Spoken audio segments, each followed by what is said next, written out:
Hi, welcome to my channel. Today I'm going to be talking about how I had severe preeclampsia while I was pregnant and I didn't know. So from the beginning of my pregnancy, I did have a lot of complications. My OBGYN kind of just kept reassuring me that it was fine, that it just was normal pregnancy things that my body had to go through. So I'm basically going to talk about some of the symptoms I had that ended up being symptoms of severe preeclampsia, but they didn't know until I actually went into labor that I had severe preeclampsia.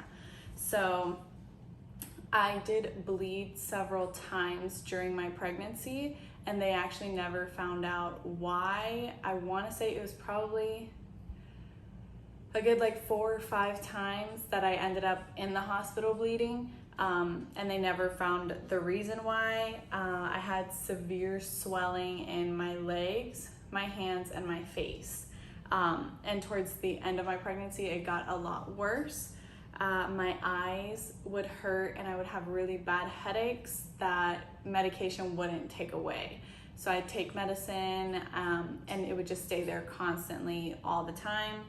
My heart in the beginning, probably until the middle of my pregnancy, I would feel my heart racing a lot, and they would just tell me that it was my body was doing double the work growing a human inside of me. And then I tended to see the floaters is what they call them, and I actually didn't see them until I went to the hospital with back pain, which was when I was admitted to give birth. And I actually looked down when I was in the waiting room and I saw just black lines flashing. And then I looked up really quick because I thought it was weird, but I thought I was just tired and it was nothing. But it ended up being the severe preeclampsia. How they never knew I had severe preeclampsia would be, I originally not pregnant, my blood pressure tends to be on the low side. So when my blood pressure started to elevate from the preeclampsia while I was pregnant, it just went up to a normal range. And then by the time my blood pressure went up for them to diagnose me with severe preeclampsia, it was already in the 165s when normally my blood pressure was in the 90s. So it hit my body a lot harder because I was pregnant with severe preeclampsia, but I wasn't treated as a pregnancy with severe preeclampsia. So when I went into labor, I actually went because I was having back pain, and I just wanted to make sure everything was okay because I had been having back pain during the pregnancy, but it was just a lot sharper. So I decided to go in and get checked just in case to make sure it was nothing serious. And that was actually the day that I got admitted into the hospital, which just so happened to be Father's Day. So I was admitted to the hospital, and then I was actually there for 75 hours. I was in labor, and I was in active labor for 40 minutes, which that's gonna be another story, another video that I'm gonna talk about my 75-hour labor experience with no medication. And I was actually hospitalized again the day that I was discharged. So I was discharged from the hospital after I gave birth, and I want to say probably 5 hours later, I was readmitted because of the severe preeclampsia, which is going to be a whole nother video. But that is kind of the things that happened to me when I was pregnant with severe preeclampsia and didn't know. In case there's anybody out there that also has low blood pressure normally and it starts to elevate, the doctors, maybe your doctor is better than mine, but she didn't catch it. But hopefully now that I know these symptoms, if I ever were to get pregnant again, I kind of know what to look out for.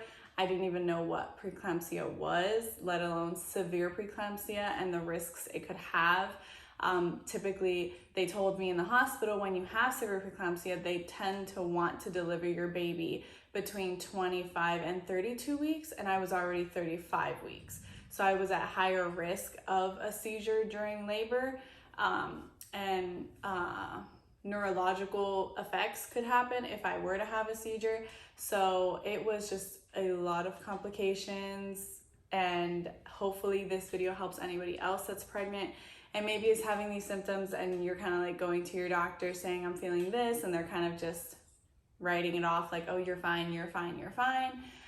Maybe you're not fine, and maybe it's a good idea to get a second opinion before you find yourself in a situation kind of like mine, where now you're in the hospital with a completely new diagnosis. You don't know what it is, you don't know what it's about, and turns out you've had it your entire pregnancy.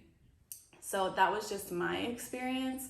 Again, this is mainly for anybody out there with the same symptoms, mainly for me, for memories.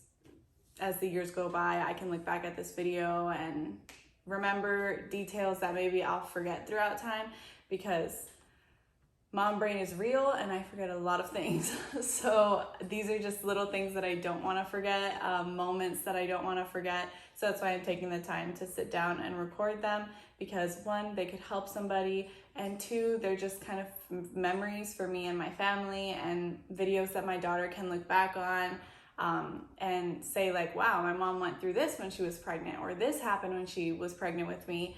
And I just like the idea of being able to have that as memories for me and my family.